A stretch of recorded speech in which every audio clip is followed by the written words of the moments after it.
The story you are about to hear is true. Only the names have been changed to protect the innocent. Fatima Cigarettes, best of all long cigarettes, brings you Dragnet.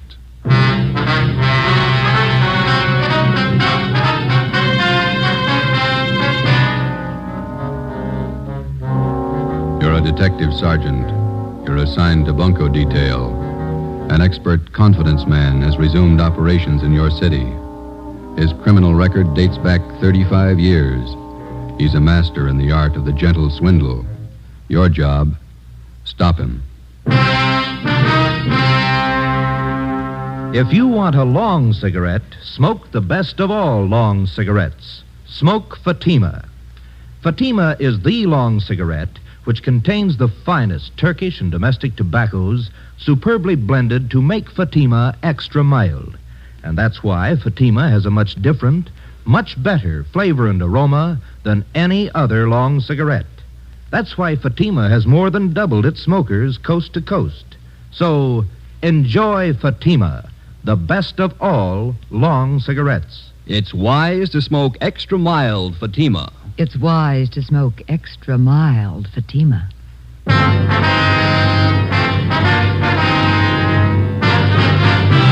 Dragnet, the documented drama of an actual crime. For the next 30 minutes, in cooperation with the Los Angeles Police Department, you will travel step by step on the side of the law through an actual case from official police files. From beginning to end, from crime to punishment, Dragnet is the story of your police force in action. It was Tuesday, July 28th. It was warm in Los Angeles. We were working the day watch at a bunco detail. My partner's Ben Romero. The boss is Thad Brown, chief of detectives. My name's Friday. I was on the way back from the record bureau, and it was 10:45 a.m. when I got to room 38, bunco fugitive detail. Friday? Captain, they're bringing him in now. Sit down. Thanks.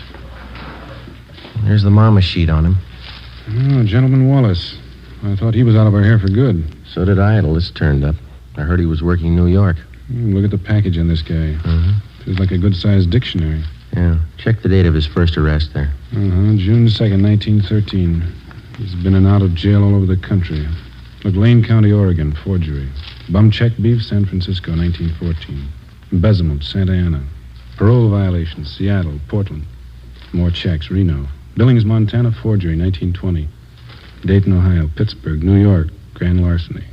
Bunco Raps, Las Vegas, Cleveland, Chicago. That's only the first page. There's a couple more there. Yeah, reads like a novel. Just about as long. What's the story on Wallace this time? What have we got? He reached a couple of used car dealers Saturday. Took him for $2,000 each, and we can't touch him. Why not? How'd he work it? Well, Saturday afternoon, he went to a car lot on the corner of South 3rd and Washington. He bought a 1948 Lincoln sedan. Showed him his identification, wrote a check for $1,500 for a down payment, and drove away. Another bum check deal. That's a little more than that. About 45 minutes after he left, he drove into another used car lot 2 blocks away from the place where he bought the Lincoln. Yeah. Told the salesman there that he didn't like the car and he wanted to trade it in on another one. The salesman offered him $900 less than he paid for it. Wallace accepted and offered them a personal check to cover the balance. And the salesman went for it? Almost. Wallace seemed so anxious to get rid of the car that the clerk got suspicious, but it was late Saturday and he couldn't call the bank on Wallace's check. So he called the place where Wallace bought the car. That's right. We found out that the sale was made less than an hour before and that Wallace had given them his personal check for it. And then the 2 used car dealers got on the phone, decided that Wallace was pulling a fast hustle, called a cop and had him jailed. Hold that light a minute, will you? Thanks. Yeah, then what? Well, when the banks opened Monday morning, they called about Wallace's account. He had enough money in to cover both checks.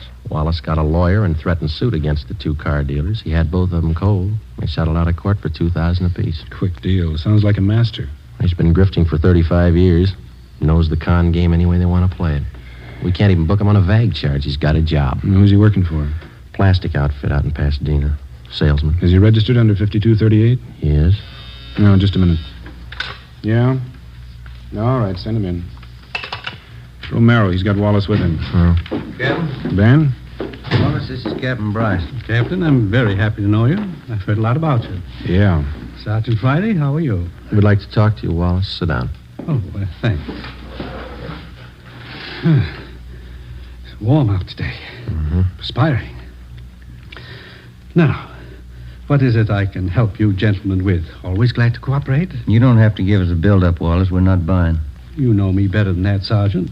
No point in making this visit an unpleasant one. Cordiality, that's a secret. My mother always used to tell me that. She used to say... Look, mister, you're not here to get the keys to the city hall. You're here for investigation. I'm here out of courtesy, Captain. My lawyer informed me I didn't have to come. I don't believe in making enemies, that's all. For a guy that's not trying, you've done pretty well, haven't you? Now, how long do you plan to stay here in town? Los Angeles is my home. It's my place of business. That's fine with us, Wallace, just as long as it's honest. Now, let me hand you a piece of advice. You try copping any more jobs in this town, and we're going to lean on you, understand? I don't think I do understand, Captain.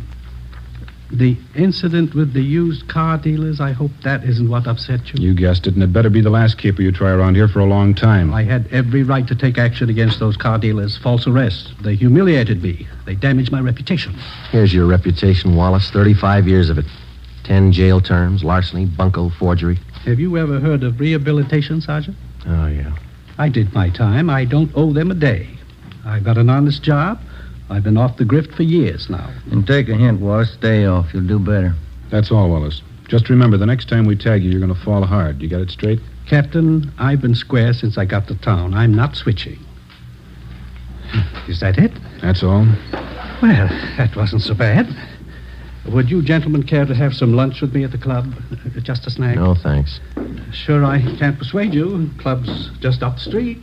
Fine food. Some other time, Wallace. Goodbye. Well, goodbye, Sergeant. Goodbye to you, Captain. Yeah. Well, we gave him the word. I don't know how much good it's going to do. What do you think, Skipper? Two things about grifters. They never retire and they never change. Watch him. For the next 4 months, Charles Wallace was kept under surveillance. From his daily actions, there was nothing to indicate that he'd returned to his former profession of confidence man. From experience, we knew it was too good to be true. For a man who had worked the con game from every conceivable angle for as long as Wallace had, chances of his going straight amounted to less than 1 in 1,000. Just as a dope addict is a slave to drugs, the full-fledged con man or grifter is obsessed with the idea of swindling for a living. He loves his work and he takes pride in it, just as much as a doctor, a lawyer, or any legitimate professional man. He has a life and a code of ethics all his own, even has his own language. The grifter's victims are wealthy, middle class, and poor, and many more than the average citizen imagines. Wednesday, December 1st, 1 p.m. Ben and I had lunch and checked back in at the office. Food's getting better at the cafeteria, don't you think? Well, beef stew is pretty good. You got an extra coat hanger in your locker? Oh, yeah. Yeah, here you are. Yeah, thanks. Hi, Colin. Joe, do you see this report the post office detail sent over? You mean that Lonely Hearts ad? No, this is a different one. Real twist. How you mean, Harry? Let me look, huh? Here. Barney Grant, that's the name he uses anyway. A couple of weeks ago, he planted a small want ad in the newspapers around town. Been cleaning up ever since. How'd he work you? Here, take a look at the ad he was running. Remember, tomorrow is the last day to send your dollar to Box 565, Main Post Office, Los Angeles. Was that all? That's all it took. The last couple of days, been getting about 40 letters a day from people in this city. With $1 in each one. Ad doesn't promise a thing. Just send your dollar. People send them. They picked the guy up, Harry? He called for the last batch of letters 2 days ago. Probably pulled out. Postal inspectors checked the address he gave when he applied for the box. They never heard of him there. Barney Grant. That sound familiar to you, Ben? Little, yeah. Maybe R&I has a package on him. Friday, see you a minute. Right, Captain. Ben, you and Colin want to check that name through R&I? I'll be in with the skipper. Yeah, okay, Jack. Well, Friday, close the door, will you? Sure. This is Mr. Sawyer. He's with the Western Central Railroad, Sergeant Friday. Sergeant? How are you? It's about Wallace, Friday. Mr. Sawyer has a complaint against him. We've got the crime report. Gentleman Wallace? Yeah. You want to fill him in, Mr. Sawyer? Well, Sergeant, I'm employed as a standards engineer for the Western Central Railroad. Wallace first approached me about a month ago. He said he was an inventor and he was working on plans of a new type of air brake for use on railroad cars. Go ahead. He said he'd conceived the idea, but that he needed more time and money to perfect his invention. He told me I'd share in half of the profits he got from his idea. It sounded more than fair. How much money did you give him? All I had in my savings account, $3,000. I talked it over with the wife, and the idea looked real good on paper. Yeah. I didn't expect to make too much money for myself out of this, but I thought that if I could get a hold of this braking system, it would certainly help the company out. Mm-hmm. He took your money and you haven't heard from him since. Well, I presented the plans to the chief specifications engineer in our eastern office. Yeah? I got an answer yesterday, airmail. Our New York office has been working for 2 years on exactly the same set of brake plans. And how'd he get a hold of them? From the Patent Bureau in Washington. Oh, the company has a patent pending on a new device. It's all legal, isn't it? Yes. He simply got the information from them, drew up an exact copy, and submitted them to me. He sold you an invention that your company already owned. Yes, sir. And I'm out $3,000. You know where Wallace might be now? We've checked the boarding house where he was staying. He left there last night. No forwarding address, nothing. We've got an all-out points bulletin on him. Do everything we can. Well, thank you, Captain. Sergeant Friday. Mm-hmm. You have my card. If there's anything I can do to help, please call. All right, Mr. Sawyer. Goodbye. So long. I know what we're looking for, Joe. Well, let's see. What's that, Romero? On that phony ad the post office detail reported this morning. Check the name Barney Grant through the crime index. That's the name the guy used. Yeah? Oh, this is the package on Gentleman Wallace. That's right. His alias list goes for 3 pages. Read them again.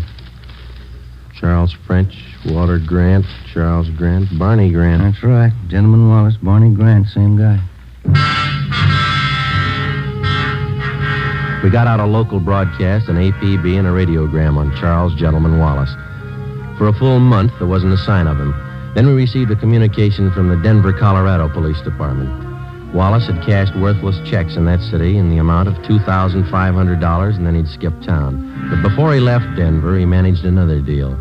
He sold 30 cartons of electric razors, which 1, did not belong to him, 2, had been stolen from another con man and resold, and 3, the razors didn't work in the first place. The mechanisms had been taken out and replaced with lead weights. Another 60 days passed before we got the next report on Wallace from Cleveland, Ohio. By means of forged papers, 2 well-versed assistants, or ropers, and a fast line of talk, Wallace had sold a Cleveland hardware concern a shipment of 10-penny nails, much below the market price. He collected $1,200 as partial payment for the shipment, but it was never delivered. 8 a.m., Monday, March 3rd. Ben and I checked in for work after a weekend off and found a message in the book to report to Chief of Detectives Thad Brown.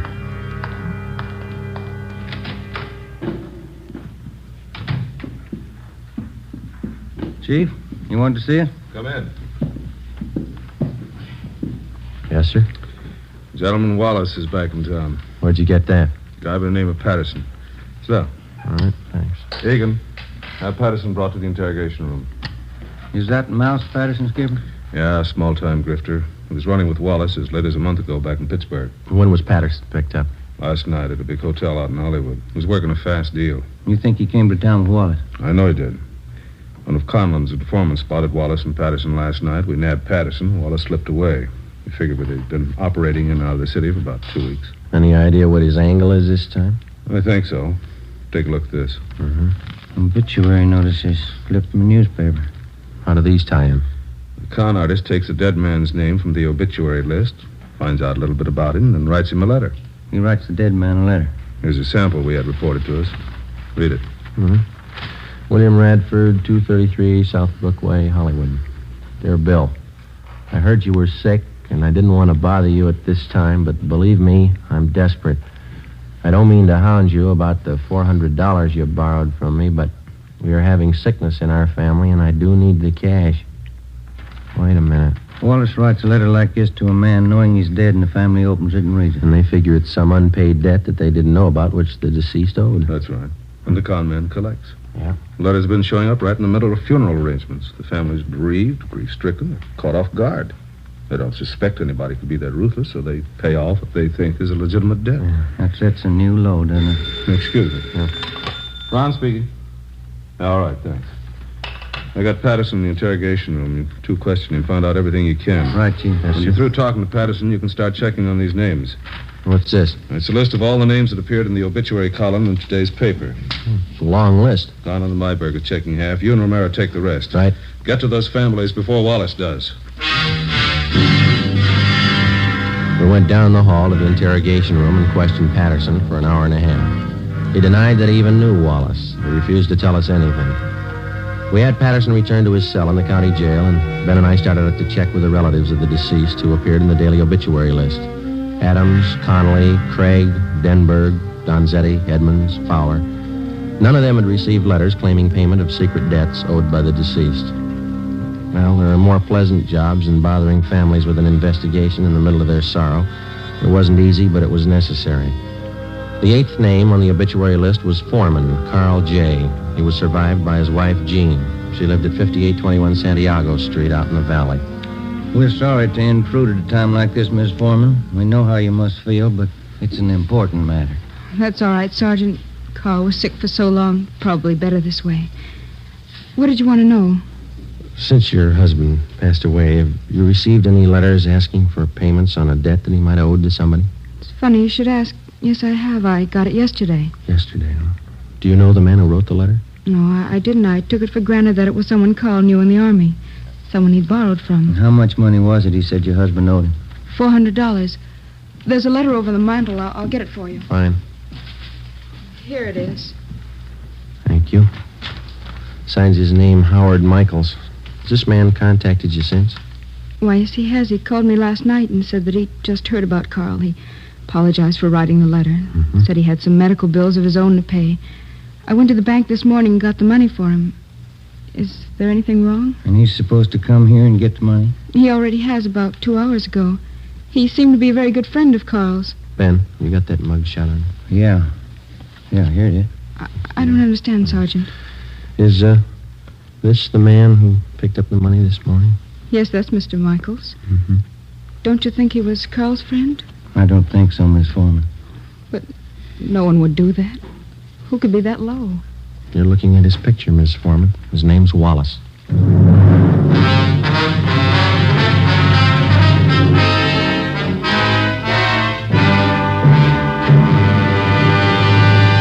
You are listening to Dragnet for the step-by-step solution to an actual police case. Here, step by step, are the reasons why Fatima has more than doubled its smokers from coast to coast. Step 1. The name Fatima has always stood for the best in cigarette quality. Step 2. Long cigarette smokers discover Fatima has a much different, much better flavor and aroma. Step 3. Long cigarette smokers find Fatima extra mild. Fatima is the long cigarette which contains the finest Turkish and domestic tobaccos superbly blended to make Fatima extra mild. And that's why more and more smokers every day agree It's wise to smoke extra mild Fatima. It's wise to smoke extra mild Fatima. Yes, the name Fatima on that golden yellow package is your insurance of an extra mild smoke. So, enjoy Fatima, the best of all long cigarettes.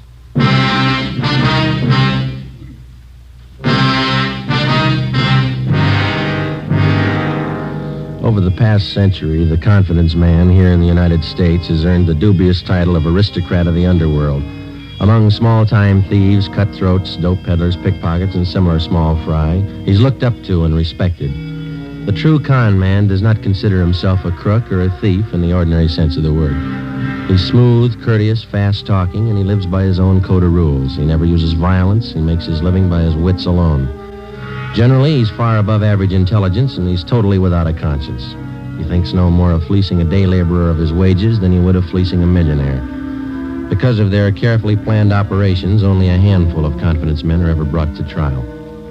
Monday, March 3rd, 6 p.m. Ben and I completed our interviews with the families of the deceased and returned to the office. Hi, you two have any luck?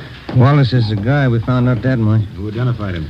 Woman out in the valley, a Mrs. Foreman. Wallace posed as an old friend of her husband's, took her for $400. How about Colin and Myberg, Captain? They get anything? They haven't checked in yet. I'm waiting for him. How does Mrs. Foreman make a payoff to Wallace? Through the mails? No, sir. He came out and picked up the dough in person. Yeah, then there's no chance of tracing him through the post office. Seems like he comes up with a new MO every day. We checked out the rest of the families of the deceased on the list the chief gave us. No leads. Don Myers in handwriting checked the letter Mrs. Foreman got. The writing matches with the others. It's Wallace. Hi. No, Conlon. Myberg with you? Down the hall in handwriting. Checking a couple letters with Myers. Do any good today, Harry? Some. We found 2 families got phony letters through the mail. Same deal, Wallace. They pay off to him yet? Neither one.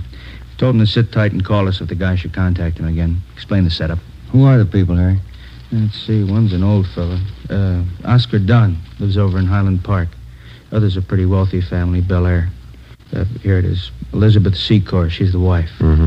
Husband's name, Burton James Secor. Investment broker. Died day before yesterday. How much of a debt is he supposed to have owed? The guy in the letter claims $1,200. Signed myself William Kilbright. The letters mention anything about how the payoff's supposed to be made? The guy wrote he'd contact him by phone first, then make arrangements to meet him. Both families will call as soon as they hear from him. Now, if he doesn't change his M.O., we're set. Conlon, you and Myberg stick with the family in Highland Park. Make sure they understand perfectly what the setup is. If Wallach makes a contact, be there. Okay, Cap. Joe, you and Ben cover the family out in Bel Air. Okay, you got Secor's address here? Well, here's a crime report. It's got all the dope. Good. Well, Now, I'll grab it. Bunko, fugitive, Conlon. Yes, ma'am? When? All right, thanks. We'll take care of it. Secors. Wallace just called him. what's the pitch? Wants to pay his respects. He's going to visit him tonight. 7:35 p.m. Monday, March 3rd. Ben and I drove out to Bel Air to the Secor place. It was an English-type mansion with a circular driveway out in front. The wake for Mr. Secor was being held in the living room. The butler showed us into the library where Mrs. Secor was waiting. She told us everything that had transpired since she first received the letter from Wallace following her husband's death. She said Wallace had promised to be at her home promptly at 9 p.m. We waited. 9 p.m. came and went. We told her that if the suspect should call, to make any concessions, to agree to anything in order to set up a meeting with him. At 10 minutes past 10, the phone in the library rang. Mrs. Secor answered it. I listened in on the extension. I'm terribly sorry, Mrs. Secor. I did want to get out to pay my last respects, but I'm afraid that will be impossible. Oh, I'm sorry you won't be able to come. I'd like to settle up that debt, the money that Burton owed you. I do hope you understand, Mrs. Secor. It's very difficult for me to bring up such a subject at this time of your bereavement, but I do have need of the money. You see, it's my wife. She's quite ill, and, well, there are medical expenses to be met. Oh, I understand. When would you like to come for the money? Well, would tomorrow be all right? My husband's funeral is tomorrow. Oh, I see. Well, where will that be? At the cathedral on Sunset Boulevard.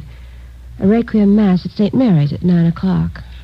Well, since I don't want to bother you personally anymore, I wonder if it would be possible for you to leave the cash with the head usher there at the church. Well, yes, all right. I think that would be the best way. All right, then. Good night, and thank you. Yes, good night. I'm sorry. I know that's not easy for you. That's all right, Sergeant. It's strange, isn't it? What's that? One man burns out his whole life making money. The next man spends his time trying to steal it. What does it all mean? I don't know. We got 2,600 men down in the county jail. They all think they've got the right answer.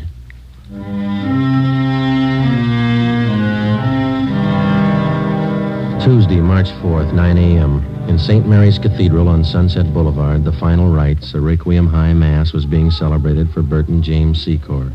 Ben and I were stationed at the rear of the church. Conlon and Myberg, together with two other men from Bunko Detail, covered the side exits.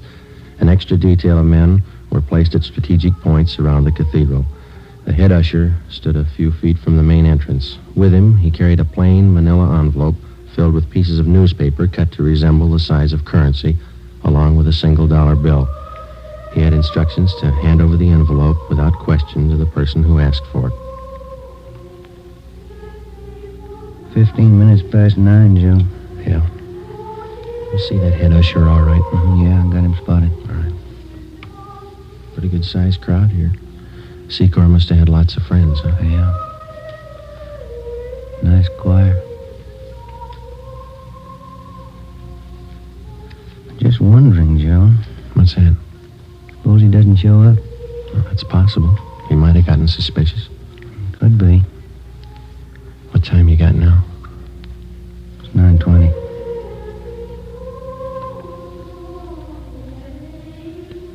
Joe, look. Uniformed messenger just came in the door. Yeah. He's looking around. He's going up to the usher, talking to him. That's it. Usher gave him the envelope. Messenger's leaving. I know. Let's hold it. Give him a lead. All right, let's go.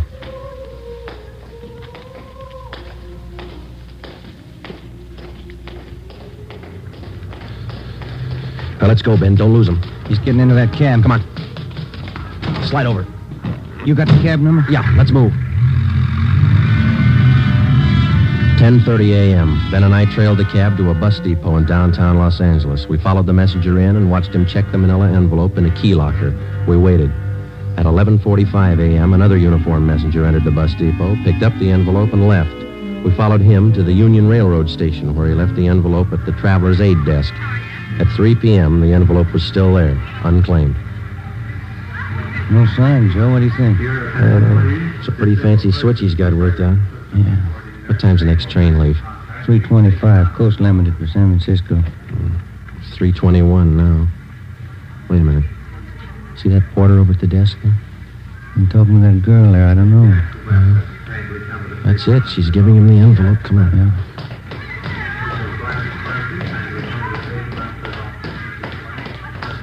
He's heading up the ramp. Yeah, let's hustle. You turn up the left? Yeah. Passenger platform. Coast Limited. Not much time. Come on, run. Come on, Ben. Where'd the porter get on? Next car. Come on, run. Let's jump. This way. Through here. That the same porter? Yeah. He's knocking at the door to that compartment, handing in the envelope. That's it. Let's go. Yeah, it's locked. Knock. Yes? What is it? Conductor. Just a minute. What is this? All right, Ben. Now, look, Sergeant, there's no need for any unpleasantness. Certainly we can sit down and talk this thing over like intelligent human beings. Grab the luggage, will you, Ben? All right, let's go, Wallace. Look, will you wait a minute, please? I'm sure we can come to some agreement. I have plenty of money. Look, right here alone in this envelope, plenty of... There's only $1 here. The rest is newspaper. Yeah. I've been taken. So have a lot of people. Let's go.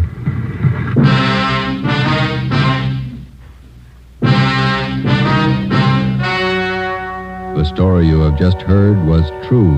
Only the names were changed to protect the innocent. On June 23rd, trial was held in Superior Court, Department 87, City and County of Los Angeles, State of California. In a moment, the results of that trial. It's amazing how many long cigarette smokers are changing to Fatima. Here is the actual report. From coast to coast, Fatima has more than doubled its smokers. Yes, more and more smokers every day are discovering that Fatima is the best of all long cigarettes. Long cigarette smokers find Fatima has a much different, much better flavor and aroma. Long cigarette smokers find that Fatima is extra mild because it's the long cigarette which contains the finest Turkish and domestic tobaccos superbly blended to make it extra mild. So enjoy extra mild Fatima, best of all long cigarettes. It's wise to smoke extra mild Fatima. It's wise to smoke extra mild Fatima.